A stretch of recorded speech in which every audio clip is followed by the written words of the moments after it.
Welcome to Get Paid for Your Pad, the definitive show on Airbnb hosting, featuring the best advice on how to maximize profits from your Airbnb listing, as well as real-life experiences from Airbnb hosts all over the world. Welcome. We are your hosts, Josefa Kapadia and Jasper Rivers. Get paid for your pad. Get paid for your pad. Get paid for your pad. Get paid for your pad. Get paid for your pad. Get paid for your pad. Hey everybody, welcome back to another episode of Get Paid for Your Pad. Today we have a very special Airbnb host. She started in 2009 and she has 482 reviews. Really incredible. So I'm really excited to be talking to Elvina Beck today. Elvina, welcome to the show. Thanks, Jasper. How are you doing today? I'm awesome. It's really sunny in Hollywood, and yeah, everything's great. So you're in Hollywood, Los Angeles, and I know you have a couple really cool stories to tell us about Airbnb. Why don't we get started by having you tell us a little bit about yourself? Sure. I've been hosting on Airbnb since July of 2009, and I've actually become kind of like a micro-entrepreneur thanks to that platform. It's something that they've coined from people kind of using that platform to see it like the share economy for what it is. And I've got some cool stories of hosting the founders, getting the Obama-O cereals, and then testing different price points, and up to today where I launched a startup called PodShare, which is a co-living space. And all of that ties back into my learnings back in 2009. Awesome. So let's start in 2009. How did you find out about Airbnb? A friend of mine actually was big in the tech world, and she's like, hey, you should check out this website called Air Bed and Breakfast. And at the time, I thought, my God, what a long name. What the heck is this? And then, of course, I went on it and said, oh, okay, this is interesting. It was really the early phases of it. So it was kind of a rinky-dink website with just a place to list your own photos. And so I signed up because, hey, I'm into trying new things. And I had 2 bedrooms and with 1 open spare. And I thought, well, I'll just rent that out and see what happens. And then what happened after that? Did you get some guests or? Yeah, so because back in the day it was very small, right? In 2009, yeah. So I imagine it's very different from now. If you compare 2014 to 2009, it's a world of a difference, and I say so in the terms of the company Airbnb itself and their success, and I say so in the market, which is quite saturated in my opinion, but it's good. It's them globalizing and being successful, a $10 billion company today. But back in 2009, I wasn't getting hits that often, but in 2010, I actually was. It's an interesting concept because there were so little listings and they were promoting the site to a lot of users. I was kind of getting a lot of hits because I just didn't have competition. Today I've got so much competition. I'm still getting hits because I'm one of the early adopters, and so I'm verified and trusted with so many reviews and experience. But it's an interesting turnover because I'm just one of many today. When at that time, I was kind of pioneering in my neighborhood, at least, let alone in my city. Right, and you have also hosted the founders, which is very special. Can you tell us about that? Right. So I got really lucky to get an inquiry from a Joe Gebbia who said, hey, I'm the founder of Airbnb, and I'll be in town with Nate and Brian Chesky, the other founders, with 2 interns. Is there any way we can crash at in your place? And I was like, of course, come on over. That's the whole idea. They came and they brought airbeds into my living room, and we spent the weekend together. If you were at the Airbnb Open, you'll hear Joe Gebbia talk about a time when they used to do the photography for the guests. And I was actually one of the first people that they photographed the apartment of, and it gave us a chance to kind of see where they're going in the early stages of Airbnb. So I feel really indebted, and they feel kind of close to me as well because of that history that we have. So Joe photographed my place. Nate talked to me all about the back end of the site. And Brian was actually out most of the time pitching, which is so funny because today that is still their role. Joe Gebbia was in New York working on legislation. Nate is still CTO running a team of developers. And Brian is still out there pitching. So not much has changed in these years. I just got a chance to see it at a very small scale. Like I said, there were 6 of them today. In 2009. Today, there's like 600 of them. Right. So it's crazy to see their wonderful history and their valuation rise like tenfold. Right, and for the people who haven't been to the Airbnb Open, the founders shared some of their story with everyone, and most people probably don't know this, but Airbnb, when they started, it took a long time before they got any traction. You know, the investors were not very interested. I remember Brian telling a story that one of the potential investors actually walked out halfway the meeting, didn't even finish his drink, and so they, it wasn't easy for them to launch this company. So one thing they did is they went around the country. They stayed at the places, they stayed with the Airbnb host just to kind of figure out, like, okay, what do we need to do to make this better, right? And I think the photography services has played a very important role in the process. And That's right. And that's what they were doing at your place, right? That's right. They were photographing it. They were getting close to the host. It was a very personable experience, and I think that's what stayed true. And since 2009 until today, I still text message Brian Chesky. I crashed on his couch when I was in San Francisco. Joe saw me at Airbnb Open because I haven't seen him in a while because he's on the East Coast, and he's like, Elvina, oh my God, hey. What I'm trying to say by those examples is it's a startup. It's a $10 billion startup, but it's still very human. Mm-hmm. And I think that's what what they're trying to always promote is the human element, because that's what hosting or hospitality is. Right. Absolutely.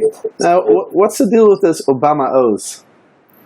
Yeah, so in order for them to raise money for their startup, they made these cereals. The cereal called Obama O's and something with Captain Crunch, but it was McCain and Captain McCain's. Yeah, Captain McCain's. And so what was really cool, they made it a collector's item. There was a number on each box, and you're not supposed to eat it because obviously it's a collector's item. And as a thank you for hosting the whole team back in 2009, I was given the cereal. And it was actually really special because then I found out it was going for a high ticket price on eBay, but I've kept mine till this day. It's a little worn down, aged, as the company has and as this concept is, growing into itself. But it's still here, and I'm hosting still on Airbnb after all these years. I'm still friends with the founders, and I'm just excited to see where this leads the share economy. Right. And those Obama O's, you can still see them on the website, airbnb.com. It says Obama O's, but I don't think you can still order them. Nope. That's what makes it so special. Yeah. One time, at Podshare, one of the pedestrians took the cereal and put it in the cereal section, which is we give away free cereal here. Mm-hmm. Oh my God, I flipped out. I go, oh, where are the Obama O's? And then I just like, who took them? I was like, oh, someone stole the Obama O's. And then I look in the cereal section, and it's just there chilling. I'm like, oh my God, you guys don't understand the value of this thing. No. That's hilarious. You probably would have killed that person. Oh my God. Anyway, so you started out with a bunch of airbeds. I know right now you have like 12 listings or something. Yeah. How did your journey on Airbnb continued? Well, I know that a lot of your following is looking to make money, and of course have good experiences with Airbnb. So I'll kind of explain the monetization of why I did it and how I did it. Mm-hmm. It was really an easy math. I was never a math major. I'm actually like a left brain kind of kid. And I was like, okay, this is really simple. I have an apartment, and I pay, $2,000 for my apartment. If I get another apartment and at 50% occupancy, I can pay for half my apartment, and then I can have some little bit extra, for that apartment. So I kind of started getting like a $1,500 apartment, making $3,000 on it. And then I was like kind of living for half the rent, and then I was living for full rent after I got 2 apartments. And then I was like, oh, this is so easy. I got 3 apartments and then 4 apartments. And at one point, at my highest point, I had 5 apartments. So I'm in the same building, made it really easy for me. So I was my own house housekeeper, concierge, reservations, everything. So I was running around all the time. Hey, here's the key. How's that? How's it going? Can I help you with this? Oh, you need a taxi? No problem. So I was like, oh wow, I could really be a hotelier. This is so cool.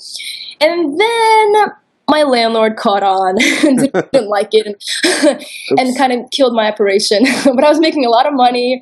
I was getting a lot of experience, and I was realizing this is kind of what I wanted to do with my future. I wanted to be in the hospitality world. Right.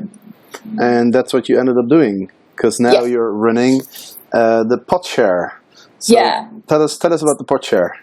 So remember when I was testing those price points, $30, the $50, and the $150? This is maybe you can repeat that because. Yeah. Oh, okay. So, all right. I was doing a test because on Airbnb, you'll see many different types of guests. You'll see the couple or the businessman or businesswoman who wants their own private place because they have to wake up at 6 in the morning, or they want to be romantic and they just can afford a hotel, but they want the full kitchen, the full bath, the privacy, maybe not having a lobby downstairs with so much ruckus. They want a privacy. So I started renting out private apartments for $150. But then there's another demographic of people, which I would fall into personally, which is the $50 range. It's the person renting the bedroom in the apartment. And you're akin to sharing, but you also kind of have a door to close if you wish, but you have to share the common amenities. And then I was like, well, then there's people who need to save cash for whatever reason, and that's a $30 range. And they're willing to go airbed or cot, like a roller bed, just to save cash, but they still share the common amenities. They're mostly out during the day, so it doesn't mean too much to them to have their own privacy. It means more for them to save money. So got the $30 range, the $50 range, and the $150 range. And so I was doing these 5 apartments for $150. Like I said, the money was great, but I wasn't really satisfied on the sharing economy side. I was like, well, it's like a high buy situation, and you never really get to know the person. They're absolute strangers, really. They're just helping your bank account. But the $50 person was really special to me because they actually hung out. They actually wanted recommendations and to maybe even hang out with you and in those recommendations. And the $30 person is fine too. Occasionally they would be seedy, but it is what it is. It's just, it goes with the price range, occasionally. So after figuring out those 3 price ranges, I realized, okay, there's 2 things I love: sharing and obviously, paying my rent. So I opened PodShare with 10 pods, these bunk beds, adult bunk beds, you could say, with TVs, and you have your outlets in them and a night light, and then you share the common areas. Pod share, that's where the name comes from. And I've been doing it for 3 years, and it was really born out of Airbnb. But then it occurred to me that the hostel market can get disrupted with something like PodShare. And also, I made a video recently talking about curing world loneliness, because another thing I realized is that when you travel by yourself, you really don't have a lot of friends, and something like a PodShare could help you just have more filling experiences with strangers. So that was where the concept came from. So it's kind of like a hostel, but instead of sleeping on the bunk bed, you actually have a little bit more space for yourself, right? You have your own TV, you have some outlets and a bigger bed.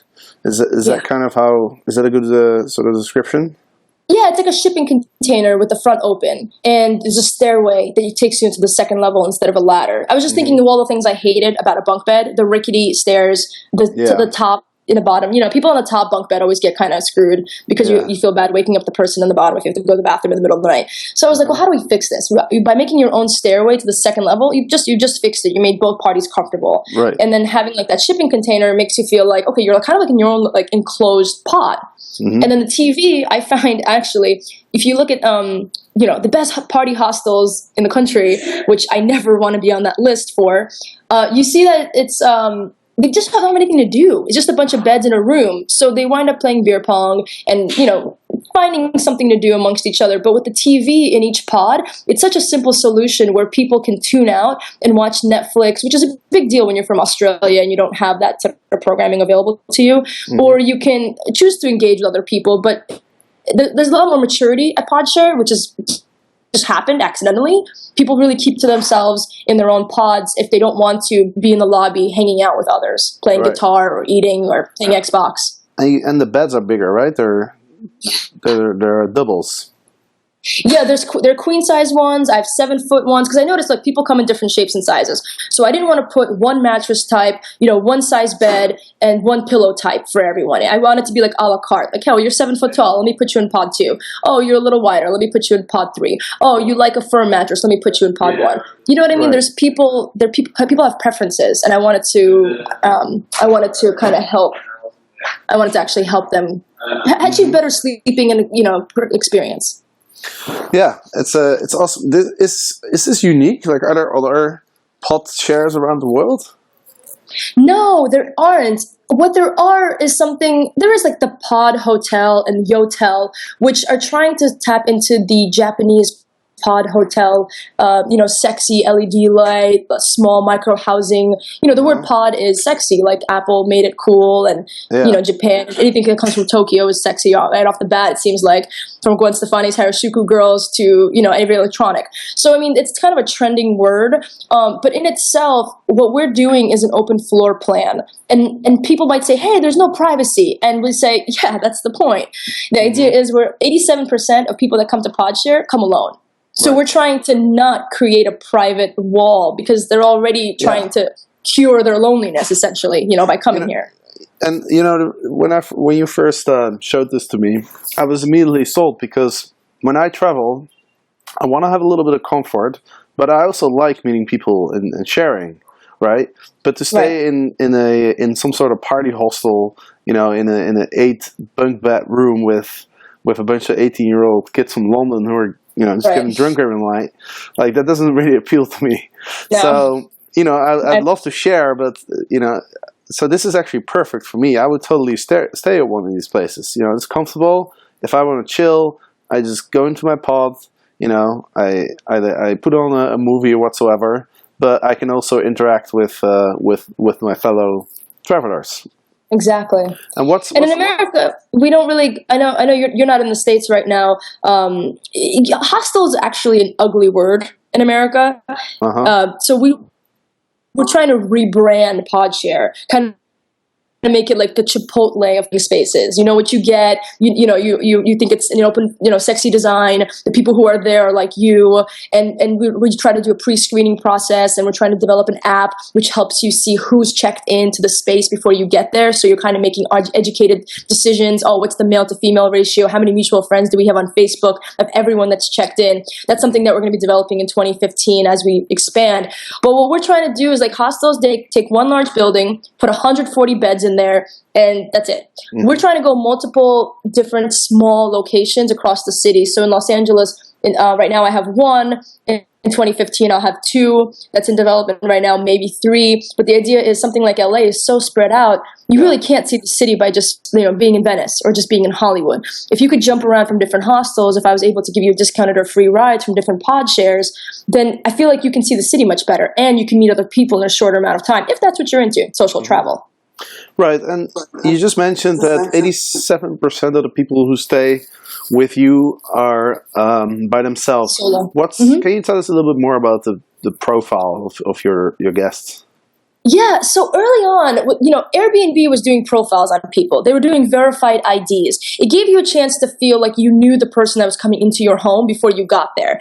And then social media, like Facebook, gave you a chance to see what your friends are doing every day. And people showed that, look, privacy's dead, and we're okay with sharing our sometimes most intimate places. So I thought, well, doesn't it make sense if we're doing, a hostel 2.0 or a co-living space for America? Doesn't it make sense to create profiles on people? So A, you feel comfortable knowing who's around you, and B, you feel comfortable knowing who has stayed there in the past. A guest recently told me he chose PodShare over USA Hostel because he was able to click through the pedestrian profiles and see people who were like him or people he'd want to hang out with. So it serves as a way of comfort, and to say it's not a bunch of, yes, they're strangers, but here's them in PodShare scenarios smiling or hanging out with other people. So you kind of feel like you maybe know them a little bit, or the type of person, kind of like that $30, $50, $150 model. I don't know every person in that model, but I can kind of guesstimate the psychology or the type of person that chooses one over the other, and why, maybe. But this comes from years, I think, of hosting. You start becoming really kind of like a sixth sense for people that walk through your door. In casting and production, they say that the casting director knows if you're right for the role in the first 3 seconds. 3 seconds. Right. I feel like when I'm at the front desk, if someone walks in, I know in the first 3 seconds, if they're like aggressive or like, very kind. Of course, then you kind of validate that opinion. But we make first opinions on people all the time. This is just from a safety standpoint, from a social aspect. Hey, are you a good community member for shared bed open? Then put somebody that's going to diss everybody, Right. Can you just repeat that last sentence? Because you were cutting out a little bit. We'll just edit it out. So what I was saying, I'd rather keep a pod open for the night than invite somebody who will disrupt the ambiance and the peace that we have here. It's just not worth the $50 from that person, from that bad apple. And what profiles allow us to do, verified IDs, is kind of pre-screen people, as I would do as you walk in, as a walk-in or online with your social media. So Jasper, I would look at your Facebook, I would look at your Twitter, and then I would say, oh, okay, cool, awesome. And if you don't have such a thing because you're from China and Facebook isn't allowed, we just ask, hey, what are you in town for? Oh, a convention, cool. Right. So just like they do on Airbnb, you kind of screen your guests, but your pods can be booked through your website as well, not just through Airbnb, right? Yes, Airbnb or the website or Hostel World or Expedia. There's so many different places now for you, as if you wanted to do hospitality, to list. And it's always drives traffic. But remember, with every site that you list on, they take a booking fee. It makes sense. It's a commission. And how do you synchronize the calendars? Oh, that is a nightmare. Synchronizing the calendars from so many different websites, it's the most time-intensive thing of our day because we have 10 beds and in the future we want to have 100 beds. So how do we streamline this process? Yeah, especially when if you're on Expedia, you're on Airbnb, you're on all these different sites. I imagine it must be a pretty difficult job. Yeah, it's a full-time job. We really have a girl that does it all around the clock. And people have questions and they want to change their reservations or they want to cancel. And is it within the 48-hour cancellation process? It's an ongoing, it's not an easy job, having a co-living space. If so many people come to me and say, I want to open up a hostel, and I smile because I say, cool, get ready to work every holiday, 24 hours a day, because sometimes people come at 2 o'clock in the morning. It's a full-time job. And I don't care if you're up the street at a coffee shop. You better run your ass back and open up the door for the guests, Yeah, exactly, yeah. Absolutely. And, I think, are you aware of all those startups that are related to Airbnb, like Beyond Pricing, Guesty, and a bunch of other ones that are, trying to make the life of the Airbnb host a little bit easier by offering automated pricing or, cleaning services, I see them as opportunists. Managing, They're opportunists. I call, Airbnb talks about micro entrepreneurs. I call myself a micro entrepreneur because Podshare was born out of my education and success on Airbnb as apartment rentals. I think these people are finding a need and finding and helping find a solution for it. I personally don't use those services. Like I talked to the founder of Guesty at Airbnb Open, and he tried to pitch me, and I laughed and I said, "Look, I love your hustle. You're Israeli. I get it, all right. But the thing is, I'm not your clientele. I'll help like stand next to you and kind of make you look good in any way because I believe in micro entrepreneurs and I want to promote the share economy and of course hosts don't want to do what I do, which is a full-time hospitality job. They want to just sometimes do the guest house or the cabin, in Big Bear. So services like that help them be like more hands-off. I personally, like I said, I was doing everything from housekeeping to driving to concierge. Like I want to keep 100% of my profits. So I didn't give away any cuts to other people. Not to say that's a lazy way of doing it. I just don't value that as much because A, it's not educational, and B, I don't want someone taking my cut if I don't need it. Like I always feel like if I can't do something, that's the only time I want to pay someone to do it. If I can do it, why would I pay someone? And how do you do your pricing? Because pricing is one of the more complicated aspects. The big hotel chains they have mathematicians and statisticians, who calculate the prices. Like how, if you do everything by yourself, like how do you manage that? How do you make sure that your pricing is sort of in line with demand and supply and etc. A really great question, and that's why I was testing it from the earliest time. And I was at Airbnb headquarters, the beautiful 888 Brandon Street in San Francisco, and they were doing a talk on pricing, just exactly what you're talking about. What is the magic number for your place? And they're playing around with different neighborhoods and providing recommendations like, hey, you'll see an Airbnb, like other listings in your area charge X, because they're trying to answer the question you just asked. What is that magic spot? For me, a long time ago, I started doing something called, and I even got the URL, same day housing. So discounted same day stuff. I always thought, why don't airlines give away, discounted rates because they're going in the same direction anyway? And for me, it's like, okay, it didn't book by 8 p.m. Why don't I just take the price down? So manipulating the calendar daily is another part that my reservation girl does. It's a full-time job, but it really helps promote bookings because it's already late. Why not just give them a discount? So yeah, the pods are $50 a day, and yeah, the apartment's $150 a day. But you kind of try to get more faces in to a space, so they leave more reviews. So they maybe extend the next day at full price. You kind of have to get creative and manipulate that calendar, which is more work. But hey, I always say something is better than nothing. Right. And then you have to update the prices on all those different platforms too. Yeah. So I can imagine it's almost a full-time job. Oh, but yes. So basically what you're doing is you leave it up to her to kind of play around with it, experiment, and kind of figure out like what works. It's always an experiment because there's either a holiday or there's a convention or there's the weather. There's always reasons that people do and don't. November and December are like traditionally slow seasons for us in Los Angeles anyway. Like it's always hot, but it's a little colder in those areas, and the holidays really don't help us get our 92% occupancy, which is what we have here at PodShare.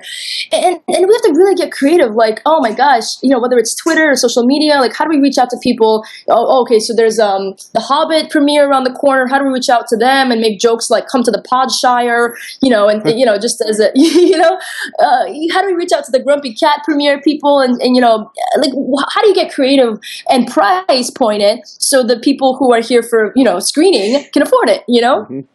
Yeah, absolutely. But when it comes to those Airbnb startups, I think a service where you can synchronize all those different calendars would be really useful. Yeah. Many people have tried, I think. There just seems to be too many APIs and different... Yeah, I don't know how shareable. Think about it. Hostels.com versus Expedia versus Airbnb versus Hostelworld.com. There's so many different platforms. And then your own website. Look, at the end of the day, if you can book the most on your website, you win. Because again, no booking fees, direct line to all contact information, direct line to your calendar, that's 100%. But how much marketing dollars goes into that versus something like Airbnb, Yeah, exactly. Makes sense. So I know that you are moving locations pretty soon. Yes. Tell us about that. Like, where are you moving? So PodShare had 5 listings in this building, as I was telling you, and I was making really great money. And again, that's when I discovered I want to be a hotelier. Like what SBE does, I can do it. I can be Sam Nazari. That's fine. But then my landlord really, pulled the rug under my feet and said, no, you can't, not in this building. So it was educational and also growing pains of, being an entrepreneur. Not everything always goes your way, or if it does go your way for X amount of time, you just say, hey, thank you for the time that I had. And you kind of figure out how to pivot, right? That's the term for CEOs, pivot. You got to be flexible. Right. Yep. So a new owner bought this building and basically said, I don't want Airbnbs in my building. Started closing down all Airbnbs. All new leases in the building have to sign a piece of paper, an addendum that says, I will not Airbnb or list on VRBO or any of these type of overnight rental sites. Mm-hmm. So, okay, it's not personal. It's just the guy doesn't want what he wants. So I said, okay, let's find a new home. We have 3 years of great statistics. We've got following. 4,000 guests have stayed here. Amazing reviews. #1 on TripAdvisor, 5 out of 5 stars on Yelp. LA Weekly called us best place to crash. I mean, everything's there. Like I said, I'm grateful for 3 years of statistics and income. Mm-hmm. But now what do we do with this amazing location, Hollywood Vine, and finding a new one? So the campaign that I have running right now, Indiegogo, allows us to raise some capital for the next location because I have a lot of investors that are interested in, we call them sharks, in investing in PodShare, but then taking a pretty penny for it because although we did great, on 10 pods, in the grand scheme of things, what is 10 pods? What is my experience since 2009? I proved management skill, right? I proved great branding, because it's crazy, but 14 people have stayed at Podshare, got the tattoo of our logo. So it's like a meaningful experience, or maybe a little culty. But despite proving all that, you still have sharks on the horizon. And how do we bootstrap this again so that we keep it 100% authentic and, home brewed? Yeah, and if you've ever seen the TV show, what's it called? Where these investors they Shark Tank. Shark Tank, exactly. Yeah, then you know why they give them the word shark. Yeah, and they take a percentage just for going on the show. I forget if it's 3 or 5%, but just by going on the show, they take a percentage of your company. So you have to evaluate. So you're saying, okay, I want to, I need some investors, but I don't want to give away too much equity, right?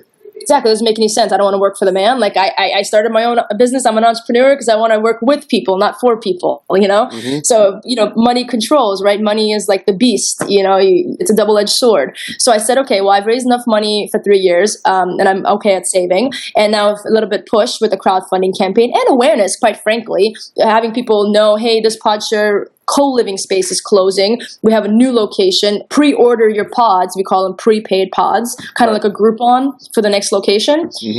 Get people interested in participating, because at the end of the day, it's a community brand. Does it really matter that we're here or 2 miles away? I don't think so. I think it's the design of the pods, and I think it's the community with the people getting tattoos, and I think it's a really high return rate, 14%, as opposed to the national average of 7% return rate in the U.S. All these numbers prove the rate is good, the community size is good, around 10, 15, 20 people, something small. The location, of course, by metro is important. But you learn a lot of things just by opening one up. It's something that business school can't teach you, I think. So you're doing the crowdfunding campaign right now. Yes. So I don't know if all the listeners know exactly what that means. Can you explain a little bit about how this works and how people can support you and what they get in return, etc.?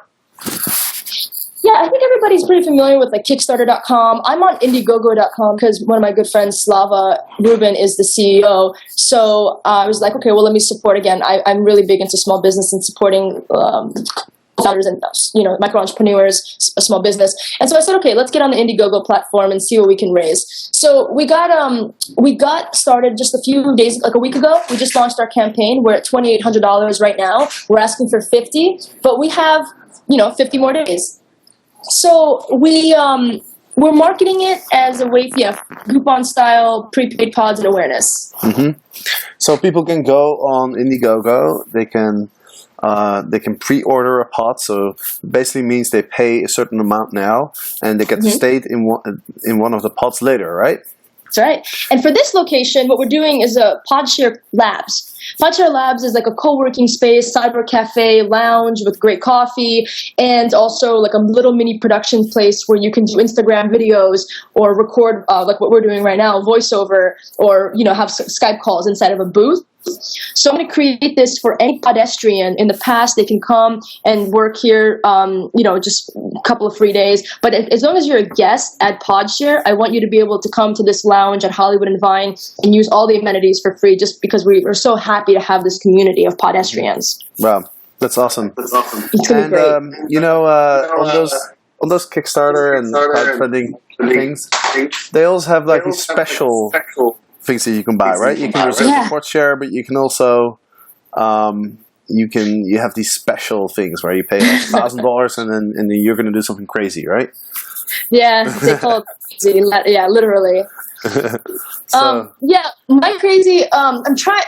I wanted to raise a little bit more money before introducing something really crazy. I have something on the horizon that is pretty fun. I have a couple of celebrity friends that I work for because I shoot video, and I'll introduce a couple of really fun perks. Right now, the only crazy is having me fly out to you in that blue dress in the video, which is maybe not so crazy at all. But I'm going to introduce some really fun perks for the next 60 days. I think people will recognize the celebrity's name and get really excited and get behind the project. I just want to see what our legs look like on its own, and then I'll bring in the big hitter. Awesome. So everybody, go check out Elvina's campaign. I'll put the link in the show notes, and then you can pre-book your pod. You can pre-book your pod for if you're going to come to Los Angeles in the future. By when do you think your building is going to be good to go? By when are you going to be opening? So we think we're on March, April 2015. The lounge is going to be open like January 15. That's not, within 30 days we have the lounge, and anybody who crowdfunds and supports us, come over. I'll give you guys coffee. I've got parking. Come hang out, use the Wi-Fi. If you support us, we'll always support you. We're very, very loyal in that regard, which again goes back to Airbnb's hospitality from the beginning. I always hope to provide big thanks to anybody that supports us. So come and take advantage of the lounge at Hollywood and Vine. If you even deposit $1, it really means a lot. But if you want to book a prepaid pod, we're looking at March, April here in Los Angeles. Awesome. Great. Well, I'll be in Los Angeles end of January, so I'll definitely hop by and take that free cup of coffee from you. Absolutely. Come hang out with us. It's going to be an amazing, beautiful PodShare lab space. Awesome. Well, Elvina, thank you so much for being on the show. I think this is a really cool story, and I can definitely recommend everybody to check out your campaign, because those pods are they're just awesome, and I really like the idea of like creating this community, and it's just awesome. I look forward to come and hang out. So thank you so much, and thanks everybody for listening. Of course, I'm going to put all the links to all the things that we mentioned in this episode in the show notes, so you don't have to write them down. You can look it up. And of course, every Monday and Thursday we have another episode coming up. If you want to know more about Airbnb hosting, of course, you go to getpaidforyourpad.com. You can get the free chapters of our book. You can also go to Amazon and you just search for Airbnb, and we're usually on top, sometimes even above the Airbnb logo, which I don't know if Brian likes that, but we like it. So thanks everybody. Yeah, you can check that out. Thanks everybody, and we'll see you next time. Get paid for your pad. Get paid for your pad. Get paid for your pad.